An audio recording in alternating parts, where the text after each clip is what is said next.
Of taking nutrition, nutrition को कैसे अपने बॉडी में हम लोग लेते हैं। Autotrophic mode, heterotrophic mode. Autotrophic mode क्या होता है? Autotrophic nutrition is that mode of nutrition in which an organism makes और synthesis. Autotrophic mode of nutrition एक ऐसा मोड है न्यूट्रिशन यानी कि पोषक तत्व लेने का जिसमें कि N organism makes it's on food from simple inorganic materials, जिसमें कि एक जीवित प्राणी यानी कि कोई भी जानवर या इंसान अपने खाना को खुद से इनऑर्गेनिक सब्सटेंस से बनाता है, जैसे कि कार्बन डाइऑक्साइड और वाटर। हम नहीं बनाते हैं कार्बन डाइऑक्साइड वाटर से, तो प्लांट्स जो कि इनऑर्गेनिक मैटर जैसे कार्बन डाइऑक्साइड और वाटर से अपना खाना बनाता है और जो कि सराउंडिंग से लेता है और सनलाइट एनर्जी का भी उसमें यूज करता है, उसी को बोलते हैं ऑटोट्रोपिक मोड ऑफ न्यूट्रिशन। तो आइए हम लोग इस चैप्टर को शुरू करते हैं। हमारा चैप्टर का नाम क्या है? Life processes. क्लास 10th के चैप्टर का नाम क्या है? लाइफ प्रोसेसेस नाम है। बहुत ही इजी चैप्टर है। आइए हम लोग चैप्टर को अच्छे से पढ़ते हैं। उससे पहले हम आपको ये बता देते हैं कि हम लोगों ने आरबीआई बैंक के ऊपर एक वीडियो डाला हुआ है। अगर आप लोगों ने उस बैंक वीडियो को नहीं देखा हुआ है तो आप लोग उस वीडियो को जाके देख सकते हैं। उस वीडियो में हम लोगों ने CRR रेट, MSF और बैंक रेट, रेपो रेट, इस सब रेट के बारे में आपको बताया हुआ है। ब्याज कैसे लिया जाता है, कैसे महंगाई बढ़ती है, कैसे महंगाई घटती है, ये सब हम लोगों ने उस वीडियो में बताया है। अगर आप लोगों ने उस वीडियो को नहीं देखा है, डिस्क्रिप्शन में लिंक मौजूद है, आप लोग उस वीडियो को अभी देख सकते हैं। अभी हम लोग चर्चा करने वाले हैं क्लास 10th के बायोलॉजी का चैप्टर 1 लाइफ प्रोसेसेस। अब हम लोग रेगुलर क्लासेस करेंगे और आपको पहले मैं बायोलॉजी का चैप्टर 1 खत्म ही कर दूंगा, तभी मैं कुछ और वीडियो डालूंगा। अगर आप लोग चैनल पर नए हैं तो चैनल को सब्सक्राइब कर लीजिए और वीडियो पसंद आएगा तो वीडियो को लाइक भी कर लीजिएगा। कोई भी अगर आप लोगों को सजेशन देना हो या कोई भी दिक्कत महसूस हो, आप लोग उसे फ्रीली कमेंट कर सकते हैं। हम लोग कमेंट का जल्दी से जल्दी रिप्लाई देने की पूरी कोशिश करेंगे। और आप लोगों को याद होगा कि हम लोग 19, 20, 21 मार्च को आर्य समाज के वार्षिक उत्सव के लिए लाइव आए हुए थे, जिसकी वीडियोस अभी भी हमारे चैनल पर मौजूद है। आप लोग लाइव ऑप्शन में जाकर उन्हें देख सकते हैं। बहुत ही अच्छी वीडियोज है। बाहर से लोग आए हुए थे, उसकी पूरी लाइव टेलीकास्ट मेरे चैनल पर मौजूद है। लाइव में जाके उस पूरी वीडियोस को आप लोग देख सकते हैं। तो आइए हम लोग शुरू करते हैं लाइफ प्रोसेसेस। सबसे पहले मन में ये आता है कि लाइफ प्रोसेसेस, जीवन को जीना, कैसे जिया जाता है जीवन को। The basic functions performed by living organisms to maintain their life on earth is called life processes. वो बेसिक फंक्शंस, वो बेसिक कार्य परफॉर्म बाय लिविंग ऑर्गेनिज्म जो कि जीवित प्राणियों के द्वारा परफॉर्म किया जाता है, यानी कि बोले करते हैं, to maintain their life on earth, अपने जीवन को स्थिर करने के लिए पृथ्वी पे, उसी को हम लोग लाइफ प्रोसेस कहते हैं। यानी कि जीवन जीने के लिए हम लोग जो खाना खाते हैं, सांस लेते हैं और ये हम लोग का नस चलता है और ये जो लोग वॉशरूम जाते हैं, बस यही पूरा के इर्द गिर्द ये चैप्टर घूमता है लाइफ प्रोसेस। इतना इजी माध्यम से समझाऊंगा कि पूरा का पूरा समझ में आ जाएगा। तो बिना किसी रुकावट के हम लोग सबसे पहले ये जानते हैं कि बेसिक लाइफ प्रोसेसेस क्या होते हैं। लाइफ प्रोसेसेस बेसिक कितने होते हैं? 9 होते हैं, जिस 9 में से सिर्फ 4 ही हम लोगों को इस चैप्टर में पढ़ना है लाइफ प्रोसेसेस में। आइए तो हम लोग पहले 9 के 9 लिख लेते हैं, ठीक है। पहला क्या है? न्यूट्रिशन। पहला क्या है? न्यूट्रिशन है। दूसरा क्या है? रेस्पायरेशन।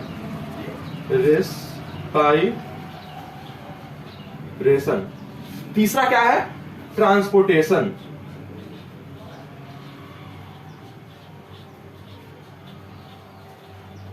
चौथा क्या है? एक्सक्रेशन। बस यही चारों हम लोग इस चैप्टर में पढ़ने वाले हैं। फिर भी आप 5 जान लीजिए और क्या क्या होते हैं। कंट्रोल, कोऑर्डिनेशन और growth, movement, reproduction. 10th class में हम लोग ये पूरे 9 बेसिक लाइफ प्रोसेसेस को जानेंगे। फिलहाल इस चैप्टर में हम लोग न्यूट्रिशन, रेस्पायरेशन, ट्रांसपोर्टेशन और एक्सक्रेशन को जानते हैं। और मैं जैसे ही न्यूट्रिशन कंप्लीट कराऊंगा, इसके प्रैक्टिस क्वेश्चंस भी दूंगा, यहीं पे कराऊंगा।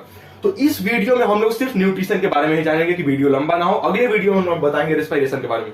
तो आइए हम लोग न्यूट्रिशन के बारे में शुरू कर देते हैं। शुरू करें, आइए। तो आइए अब हम लोग basic functions performed by living organisms का जो लाइफ प्रोसेस है उसको न्यूट्रिशन से शुरू करते हैं।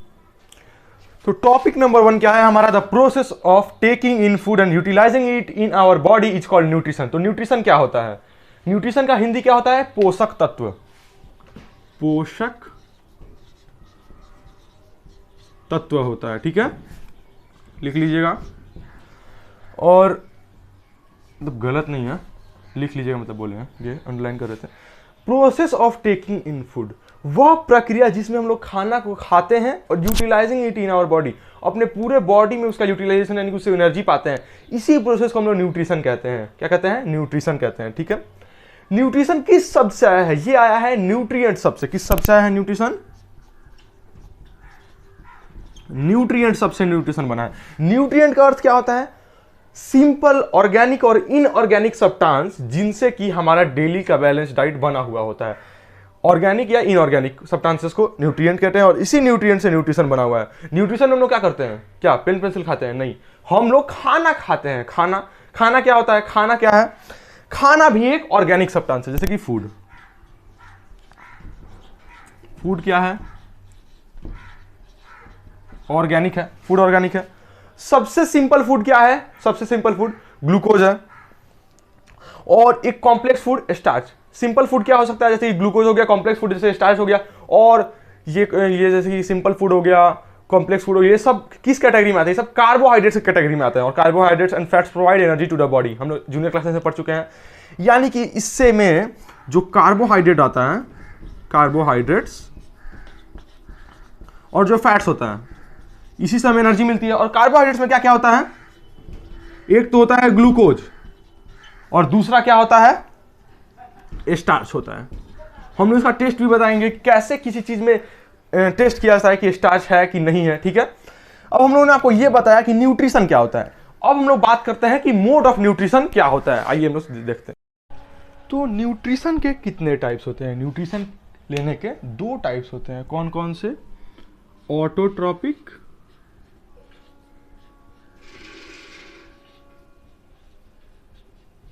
और हेट्रोट्रॉपिक। ऑटोट्रॉपिक का कोई टाइप्स नहीं होता है। हेट्रोट्रॉपिक के तीन और टाइप्स होते हैं, सैप्रोट्रॉपिक, पैरासाइटिक, होलोजोइक।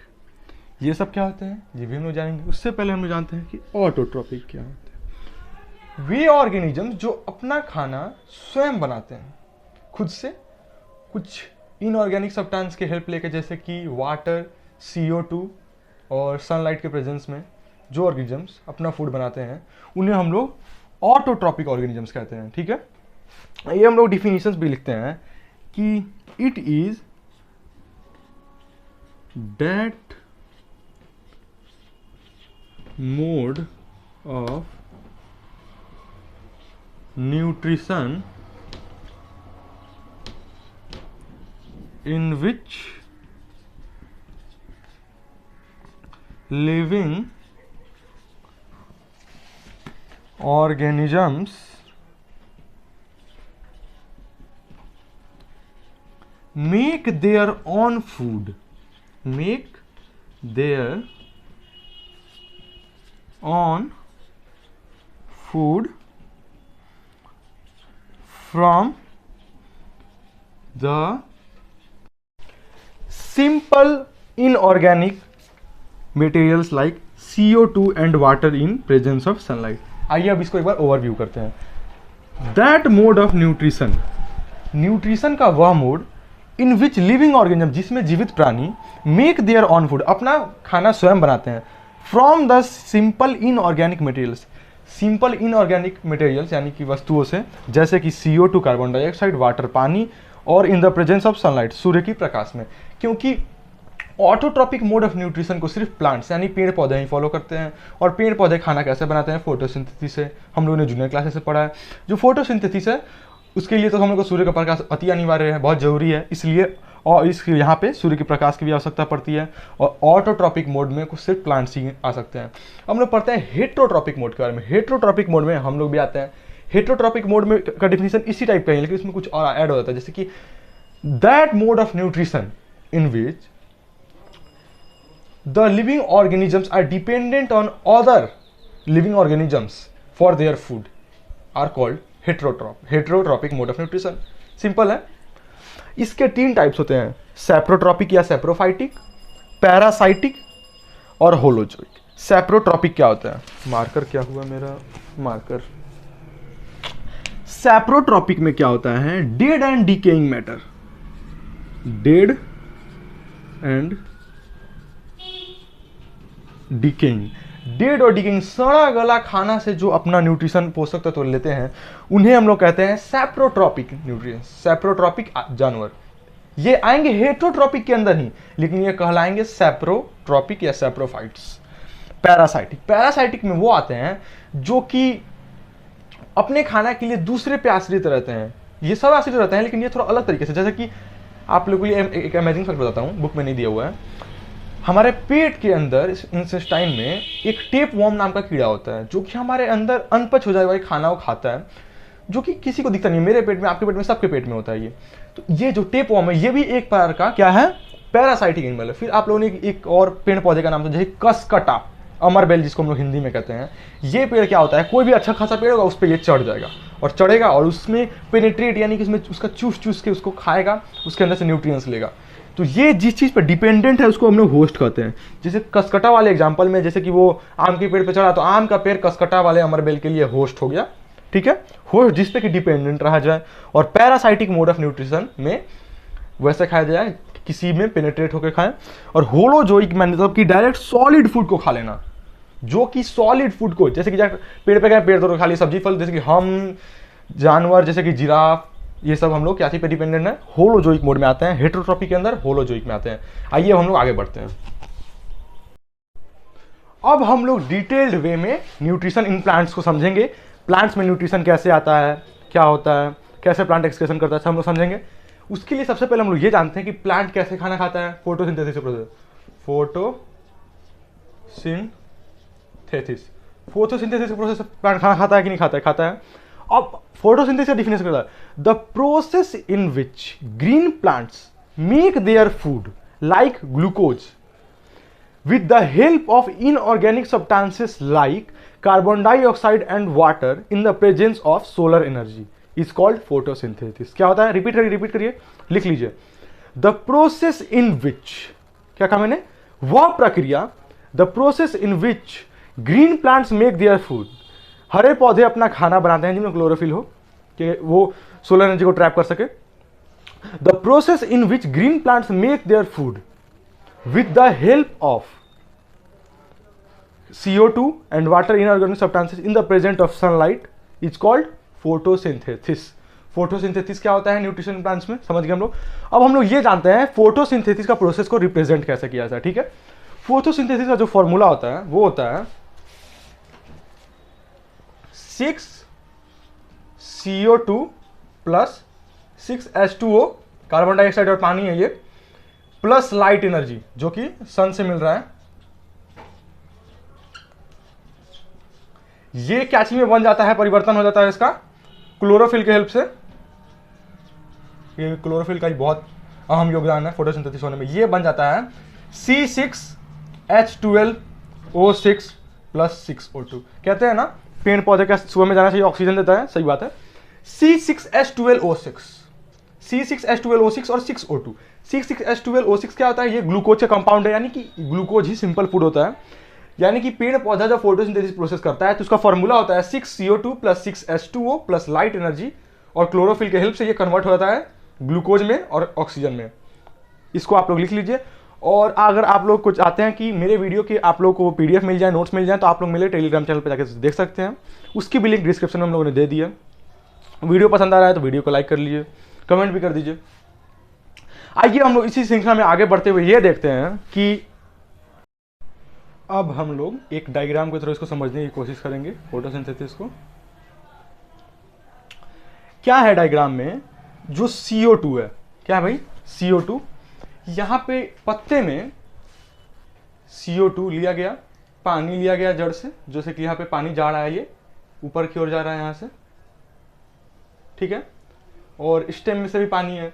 CO2 बाहर से लिया गया हवा से, और H2O लिया गया, और सूर्य का प्रकाश यहाँ पे जब आया तो यहाँ पे खाने का निर्माण हुआ। क्या निर्माण हुआ, C6H12 जो कि ग्लूकोज है, और ऑक्सीजन निकला, 6O2 निकला, और स्टार्च भी बना इसमें, ठीक है। और जो ग्लूकोज और स्टार्च है, ये दोनों मिलके क्या कहलाता है, कार्बोहाइड्रेट्स कहलाता है। ग्रीन लीफ में ये रूट से स्टेम है। Green plants make their own food by the process of photosynthesis. Green leaves make starch as food. जो हरे पत्ते होते हैं वे स्टार्च को अपने खाना के रूप में बनाते हैं। और starch gives a blue black colour with iodine solution. हम लोग स्टार्च का टेस्ट भी कर सकते हैं। We should destarch the leaves of a plant before using it in photosynthesis experiment. अब हम लोग फोटोसिंथेसिस का एक्सपेरिमेंट भी करने जा रहे हैं। उससे पहले हम लोग समझते हैं conditions necessary for photosynthesis. Conditions necessary क्या है, सनलाइट, क्लोरोफिल, CO2 वाटर। ज़्यादा आप लोगों को तो याद हो ही गया होगा क्या क्या होते हैं conditions necessary, sunlight, chlorophyll, CO2 और वाटर, बस। अब हम लोगों ने आपको ये बता दिया कि यहाँ पे कौन कौन से न्यूट्रिशन रहते हैं प्लांट में, कैसे होता है। अब हम लोग इसका एक्सपेरिमेंट करने जा रहे हैं। एक्सपेरिमेंट से पहले हम लोग बता देते हैं कि एक्सपेरिमेंट में क्या करने जा रहे हैं। एक्सपेरिमेंट में हम लोग क्या करेंगे कि हम लोग एक पेड़ से एक पत्ता तोड़ेंगे, उस पत्ते के बीच में क्या करेंगे, उस पत्ते के बीच में एक टेप लगा देंगे, टेप लगा देंगे और 3 दिनों तक उसको किसी डार्क प्लेस पे रखेंगे। और डार्क प्लेस पे रखने से हम लोग दोबारा फिर धूप में लेकर जाएंगे और धूप में भी इसको 2 दिन तक हम लोग रखेंगे। उसके बाद हम लोग के असली एक्सपेरिमेंट के लिए वो लीफ तैयार होगा। उस लीफ के लिए हम लोग आपको उस लीफ के पास लेकर चलते हैं और हम लोग रियल में एक एक्सपेरिमेंट करने वाले हैं और हम लोग उसके लिए वेट भी करेंगे। तो बहुत वेट के बाद आप लोगों के पास ये वीडियो आया है। तो आइए हम लोग धूप में चलते हैं सनलाइट में एक्सपेरिमेंट करना। तो फाइनली फ्रेंड्स हम लोग सनलाइट में आ गए हैं। तो आइए हम लोग यहाँ पे प्रैक्टिकल करते हैं। बहुत ही अच्छा लग रहा है, सनलाइट है। तो आइए हम लोग किसी पौधे पे जूम करते हैं। तो स्टार्ट करता हूँ। किस पौधे पे जैसे कि ये एक पौधा आपको सामने दिख रहा होगा। इसके पत्ते हरे हैं, अब दिख रहा होगा और अच्छे से दिख रहा होगा। तो ये जो पौधा है इसके पत्ते हरे हैं। तो हम लोगों को क्या करना होगा, इस पौधे को 3 दिनों तक ऐसे ही मतलब कि कवर करके किसी डार्क प्लेस में, यानी कि अपने स्टोर रूम में कहीं भी रखना होगा जहाँ पे इसको सनलाइट ना मिले। उसके बाद हम लोगों को क्या करना होगा, इस पत्ते पे, ये पौधा ऐसे ही रखना, पूरा गमला सही हटा देना है यहाँ से। उसके बाद इस पत्ते पे हम लोग को कहीं पे ब्लैक पेपर या ब्लैक टेप लगा देना है और उसके बाद फिर से ला के इसको यहीं पे रख देना है।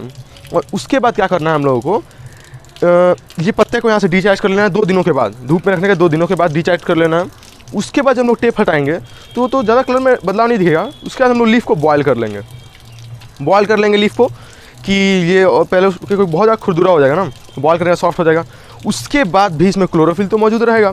तो क्लोरोफिल हम लोग को एक्सपेरिमेंट में मुश्किल करेगा। तो हम लोग क्या करेंगे, इसको पानी में उबालेंगे जिससे पूरा सा क्लोरोफिल ढल जाएगा।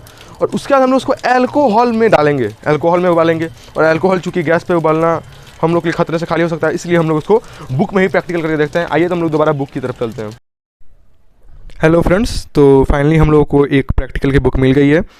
तो हम लोग इस बुक में क्या देखने वाले हैं कि हम लोगों ने एक पौधे को 3 दिन तक बाहर रखा, धूप से अलग, डार्क रूम, किसी स्टोर रूम में। उसके बाद हम लोगों ने इस पौधा को लिया, उसके बाद उसके ऊपर हम लोगों ने टेप लगाया ऐसे।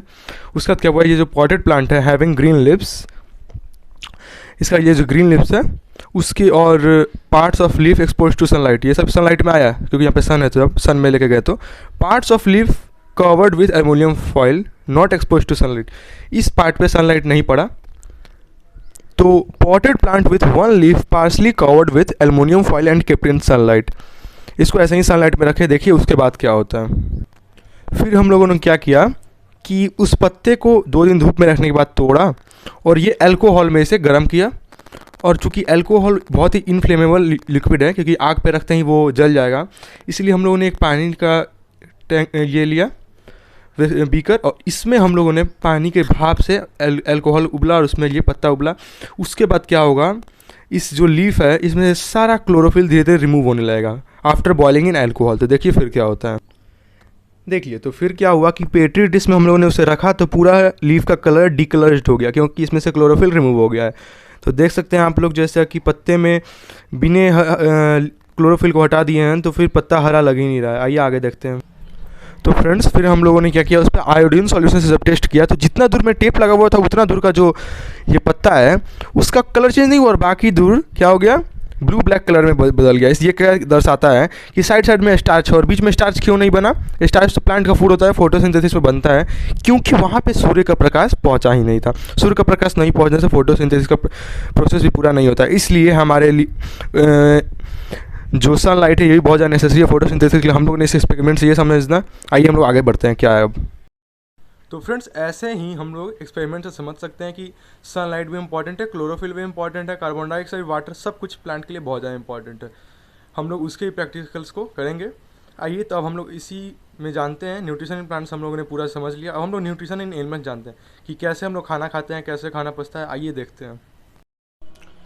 तो न्यूट्रिशन इन एनिमल्स है हमारा अगला topic, different steps in the process of nutrition in animals. इसके पहले हम लोग ये जानते हैं कि एनिमल्स को न्यूट्रिशन के आधार पर तीन और न्यूट्रिशन के बेसिस पे तीन और टाइप्स में बांटा गया। आइए उनको भी हम लोग एक बार देख लेते हैं कौन कौन से हैं। आप लोग जानते हैं इनफैक्ट। देखिए, एक नंबर पे आता है हर्बीवोरस, नाम याद आया? 4th 5th 6th क्लास में पढ़े होंगे पूरा भर भर के, मैंने भी पढ़ा है। कार्निवोर्स। तीसरा क्या है? जल्दी बोलो। ओमनीवोर्स है। जो हर्बीवोर्स होता है वो वैसे जानवर जो सिर्फ साग सब्जी और पत्तियां ही सिर्फ खाते हैं, जैसे कि हम लोग में मतलब कि मैं वेजिटेरियन हूं, वेजिटेरियन लोग जो सिर्फ साग सब्जी। Animals which eat plant and plant products, leaves, stem, fruits, vegetables of plants in their diet are known as herbivores. Herbivores में जैसे एग्जांपल आ जाएगा मैं और जिराफ, सम ह्यूमन, कुछ लोग भी होते हैं वेजिटेरियन जो हर्बीवोर्स मानेंगे। और कार्निवोर्स में जो सिर्फ नॉनवेज ही खाए। भाई ऐसा तो कोई लोग नहीं होगा नहीं जो सिर्फ नॉनवेज खाए। होता है कौन होता है? लायन, टाइगर, जिराफ नहीं, जिराफ नहीं, सॉरी जिराफ तो हर्बीवोर्स है। लायन, टाइगर, चीता, ये सब क्या होते हैं? कार्निवोर्स, सिर्फ नॉनवेज। वेज कुछ नहीं है, रोटी है, पनीर कुछ नहीं। ओमनीवोर्स में आ जाएंगे दोनों, जैसे कि आप लोग जो वेज नॉनवेज दोनों खाते हैं। मैं आपको पर्सनली नहीं बोल रहा हूं, आप वेजिटेरियन भी हो सकते हैं, but most men are omnivores because they eat veg and nonveg in their diet. Omnivores में मोस्टली ह्यूमन बींग्स आते हैं और क्रो हो सकता है। जैसे कि जो कौवा होता है वो सुबह सुबह रोटी भी खाता है और जब कुछ नहीं मिलता है खीरा हुआ कुछ भी खा लेता है। तो जो कौवा है वो ओमनीवोर्स में आ जाएगा। हम लोगों ने ये जाना हर्बीवोर्स, कार्निवोर्स, ओमनीवोर्स क्या होता है। इसके अलावा आप लोगों ने स्कैवेंजर्स का भी नाम सुना होगा, जैसे कि वल्चर, गिद्ध, ये सब सुना ही होगा नाम। आइए हम लोग देखते हैं different steps in the process of nutrition in animals. क्या हम लोग देखते हैं different steps in the process of nutrition in animals. कैसे मुंह में जाने के बाद खाना पचता है, आइए हम लोग देखते हैं। एक नंबर पे प्रोसेस आता है इंजेशन का। कौन सा प्रोसेस आता है? इंजेशन। ठीक है, इंजेशन के प्रोसेस में क्या होता है? खाना मुंह में हम लोग डालते हैं, खाते हैं। ये मुंह में खाना को डालने को ही हम लोग इंजेशन करते हैं, क्योंकि मुंह से ही पाचन शुरू हो जाता है, डाइजेशन का प्रक्रिया। इंजेशन का डिफिनेशन क्या हो जाएगा? The process of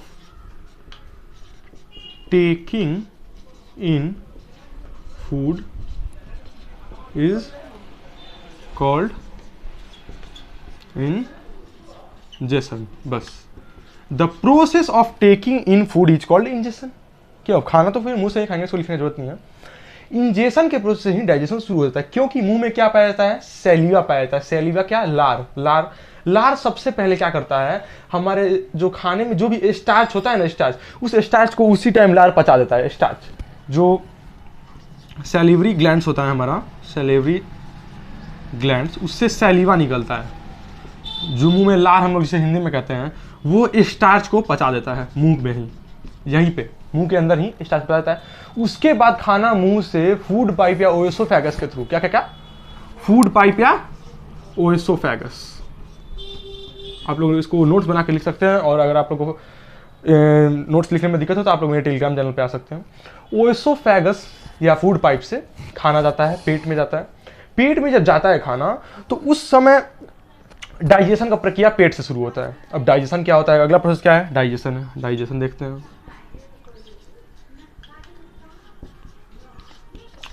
the process of breaking food containing large particles into simpler particles is called digestion। इसको क्या लिख लेते हैं? आइए लिख लें, आइए इसको भी लिख लेते हैं। The process in which the food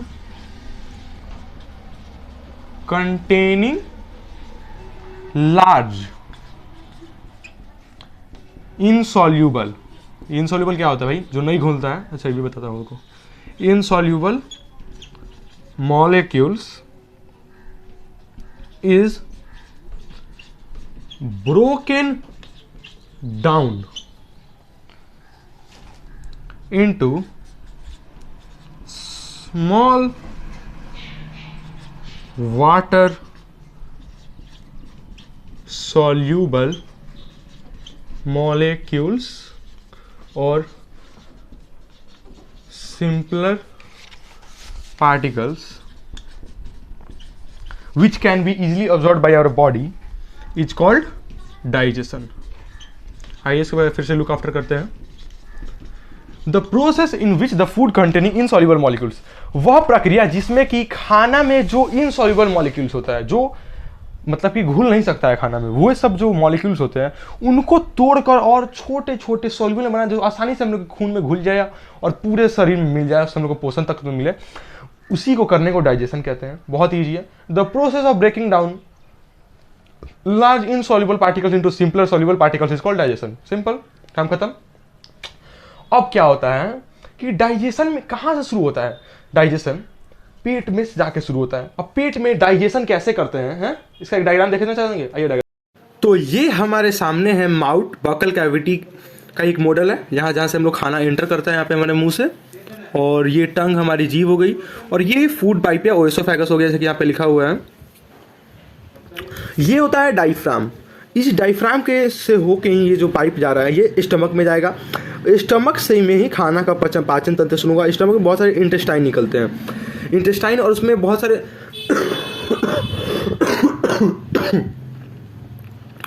gland से बहुत सारे में जूस निकलते हैं, जैसे कि हाइड्रोक्लोरिक एसिड, एंजाइम पेप्सिन और म्यूकस निकलते हैं।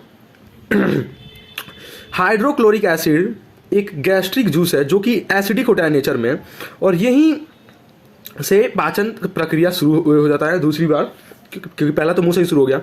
अब आइए हम लोग बोर्ड पे डिस्कस करते हैं कि पेट में कौन कौन से चीज़ों का निकलता है, आइए देखते हैं। तो ये देखिए आपके सामने है द इनर फूड पाइप और ओएसोफेगस seen with a highly powered endoscope से देखने जाने पे ये कैसा दिखता है, देखिए अंदर से कैसा गुफा ऐसा लग रहा है ना। तो डाइजेशन का प्रोसेस अब हम लोग यहाँ पे शुरू करते हैं। क्या है कि खाना यहाँ से अंदर जाता है, यहाँ से क्या दिख रहा है कि जूम कर दो, थोड़ा सा जूम कर देते हैं, रुकिए।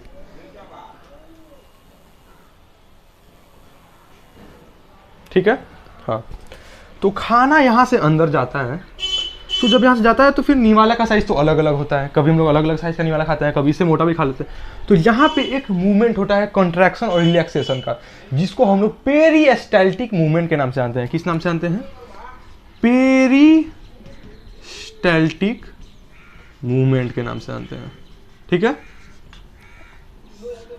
और जब ओएसोफेगस जाएगा डायफ्राम से होके, तो वो पहुंचेगा पेट में। खाना कहाँ पहुंचेगा? पेट में। पेट जे शेप का एगो चीज होता है। किस शेप का? जे शेप का। ये पूरा ये पेट नहीं होता है, ये इतना बड़ा, पेट सिर्फ इतना सा ही होता है, जो कि हम लोग के लेफ्ट साइड में मौजूद होता है। स्टोमक जो कि एक जे शेप का होता है, इसमें 3 ट्यूबुलर ग्लैंड बनाए रहते हैं, जो कि गैस्ट्रिक जूस का उत्पादन करते हैं। गैस्ट्रिक जूस उसमें से निकलता है, जो कि खाना पचने में आसानी करता है। वो तीनों के नाम क्या क्या है?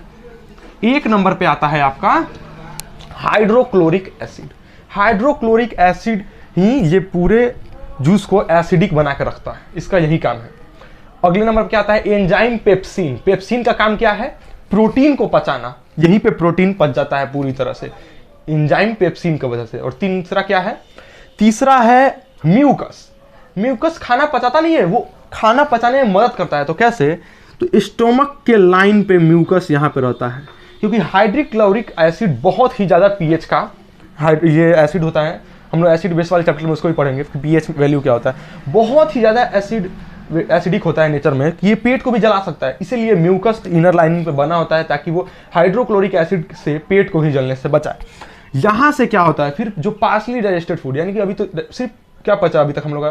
मुंह में स्टार्च पच गया, फिर यहाँ पे जाके गैस्ट्रिक जूस निकला, तो क्या पच गया? एंजाइम पेप्सिन से एक प्रोटीन पच गया। अब ये जो पार्शली डाइजेस्टेड फूड है, जो कि पूरी तरह से नहीं पचा हुआ है, ये खाना कहाँ पे चला जाता है हमारा? ये खाना हमारा चला जाता है अब यहाँ से स्मॉल इंटेस्टाइन में। आइए तो जूम आउट कर लेते हैं थोड़ा सा। स्मॉल इंटेस्टाइन में जाता है। आइए हम लोग आते हैं वहाँ पे। अब इसी क्रम में आगे बढ़ते हुए हम लोग बात को कर लेते हैं कि स्टमक में तो खाना गया, स्टमक के बाद खाना कहाँ जाता है, ये भी डाइजेशन ही चल रहा है। स्टमक के बाद खाना कहाँ जाएगा, स्टमक के बाद खाना निकलेगा किस ओर निकलेगा, तो इस पे हिंटर क्या एक जगह होता है, SP स्पेलिंग क्या है भाई, HINCT, इस पे हिंटर एग्जिट होता है। इस एग्जिट से स्मॉल इंटेस्टाइन में वो खाना जाएगा, इस स्मॉल इंटेस्टाइन में यहाँ से जा रहा है, देख रहे हैं आप लोग, देख सकते हैं, जूम करके भी देख सकते हैं, 1080p में है वीडियो। और जब स्मॉल इंटेस्टाइन में जाएगा तो यहाँ पे इसका और पाचन शुरू होगा। यहाँ पे क्या होगा, यहाँ पे भी और दो एंजाइम्स निकलेंगे। पहला एंजाइम क्या निकलेगा, बाइल निकलेगा लीवर से, यहाँ पे लीवर है, लीवर से बाइल निकलेगा जो कि बाइल हमारा फैट को पूरा पचा देगा। उसके बाद क्या होगा कि स्मॉल इंटेस्टाइन में हाँ, उसके बाद स्मॉल इंटेस्टाइन में पैनक्रियाज से कुछ निकलेगा।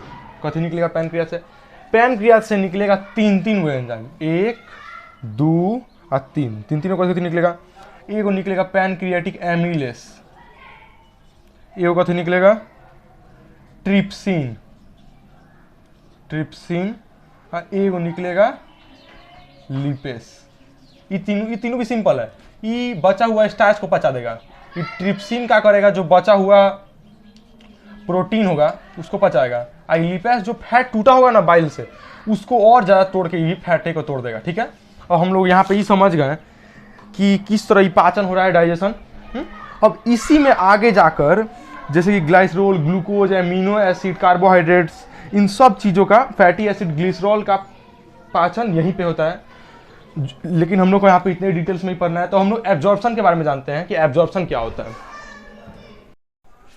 हेलो फ्रेंड्स, तो आइए हम लोग एक बार रिकॉल कर लेते हैं कि हम लोगों ने अभी तक क्या क्या पढ़ा। मुंह से हम लोग खाना खाते हैं तो मुंह में खाना डालते ही पाचन शुरू हो जाता है। हाँ, शुरू हो जाता है। मुंह में जब हम लोग खाना डालते हैं तो मुंह में सैलिवरी ग्लैंड होता है जिसमें से सैलिवा निकलता है, जिसको हम लोग हिंदी में लार भी कहते हैं। अब जो सैलिवरी ग्लैंड से जो सैलिवा निकलता है वो मुंह में खाना में कि स्टार्च को उसी समय तोड़ देता है। उसके बाद खाना आगे जाता है तो फूड पाइप या ओएसोफेगस में जाता है। वहाँ पे कॉन्ट्रैक्शन और रिलैक्सेशन का मूवमेंट होता है, जिसे कि पेरिस्टाल्टिक मूवमेंट भी कहते हैं। वहाँ से खाना जाता है स्टमक में। स्टमक एक जे शेप्ड का होता है। स्टमक में क्या होता है, ट्यूबुलर ग्लैंड्स होते हैं 3। क्या कौन से होते हैं, मतलब उनमें से कौन सा ग्लैंड्स में से क्या निकलता है, 3 चीज़ निकलते हैं। पहला क्या निकलता है, हाइड्रोक्लोरिक एसिड। दूसरा क्या निकलता है बताओ, एंजाइम पेप्सिन निकलता है। तीसरा म्यूकस निकलता है। हाइड्रोक्लोरिक एसिड का क्या काम है, हाइड्रोक्लोरिक एसिड ये पूरा सबको गैस्ट्रिक जूसेस को एसिडिक बना के रखता है कि वो अच्छे से रिएक्ट कर सके। एंजाइम पेप्सिन क्या करता है, ये प्रोटीन को सिंपलर सब्सटेंसेस में तोड़ देता है। और म्यूकस क्या करता है, ये पेट को हाइड्रोक्लोरिक एसिड से बचाता है, ये इनर लाइनिंग में होता है। अब पेट में खाना थोड़ा सा बचा, अभी भी बहुत सारी चीज़ बाकी है। उसके बाद वो स्मॉल इंटेस्टाइन में आता है। कहाँ जाता है, स्पिंक्टर नाम की जगह से एग्जिट होकर जाता है। स्मॉल इंटेस्टाइन में जाने के बाद क्या होता है, स्मॉल इंटेस्टाइन में भी वो पचता है। स्मॉल इंटेस्टाइन में ये लीवर होता है, पैनक्रियाज होता है, बाइल से फैट टूट जाता है। और लीवर में होता है पैनक्रियाटिक एमिलेस होता है, ट्रिप्लेस होता है, लिपेस होता है। ये सब भी फिर से वही करता है, स्टार्च को, प्रोटीन को और फैट को तोड़ देता है। उसके बाद यहीं पे कार्बोहाइड्रेट्स और भी चीज़ यहीं पे सब टूट जाते हैं। ग्लूकोज भी यहीं पे टूटता है। उसके बाद क्या होता है, ये सारा पचा हुआ खाना से, अब खाना तुमने पचा लिया लेकिन एनर्जी तो चाहिए ना, बोलने के लिए, बात करने के लिए, चलने के लिए। तो ये एनर्जी के लिए ये सब खाना को अब एब्जॉर्प्शन की प्रक्रिया से गुजरना पड़ता है। एब्जॉर्प्शन का प्रक्रिया कैसे शुरू होता है, आइए हम लोग बोर्ड पे आके देखते हैं इसे।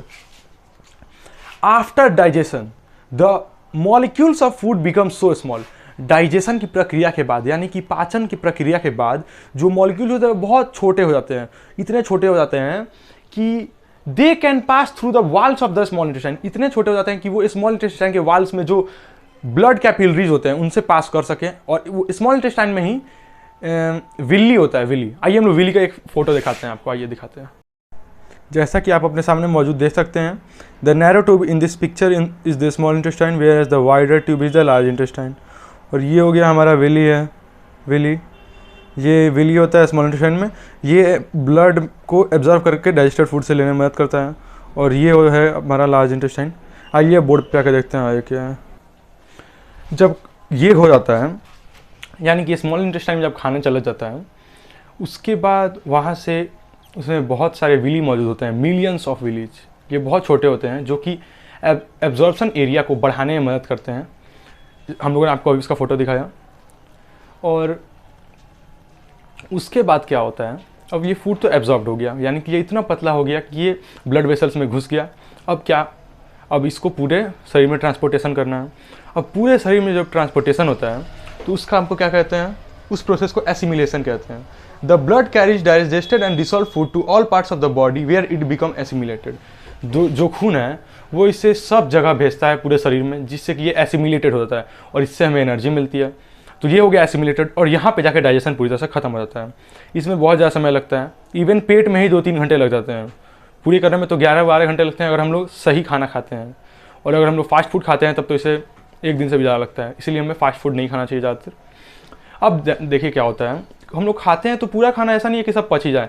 कभी हम लोग क्या बोलते हैं, रफेज खा लेते हैं। रफेज क्या होता है, रफेज एक कार्बोहाइड्रेट्स है, जो कि जैसे कि गोभी का डंठल, जो कि गाय को हम लोग जैसे जब सब्जी काटते हैं तो कुछ चीज़ बच जाता है ना, तो हम लोग जो गाय को खिलाते हैं जो हम लोग नहीं खा सकते हैं, उसमें रफेज नाम का एक चीज़ पाया जाता है, जो कि जानवर लोग में गाय ही डाइजेस्ट कर सकता है, क्योंकि उसके पास 4 स्टमक होते हैं और हम लोग उसे डाइजेस्ट नहीं कर सकते हैं। तो ऐसे रफेज हम लोग ने किसी पर निगल लिया तो वो तो डाइजेस्ट नहीं होगा।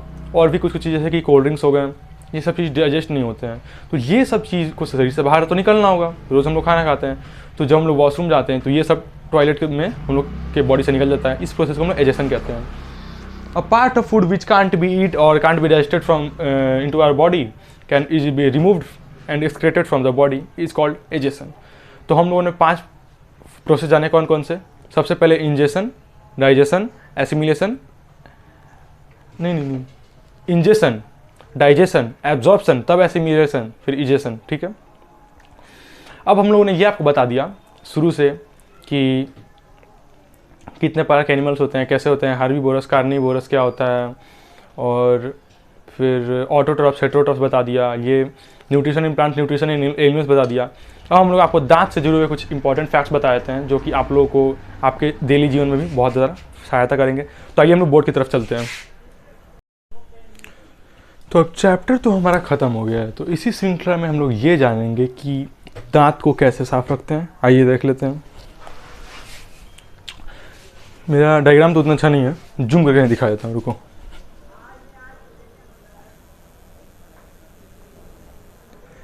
दांत का जो सबसे ऊपर लेयर होता है उसको इनेमल कहते हैं, उसके नीचे वाले को डेंटिन, उसके नीचे वाले को पल्प कैविटी, और सबसे नीचे को गम कहते हैं। रुको एक बार फिगर भी दिखा देता हूँ। यहाँ पे हम लोग फ्रेशली देख सकते हैं कि इनेमल फर्स्ट लेयर है, उसके नीचे डेंटिन है, उसके नीचे पल्प कैविटी है जिसमें नर्व एंड ब्लड सेल्स होते हैं, और जैसे कि यहाँ पे हम लोग गम भी देख सकते हैं।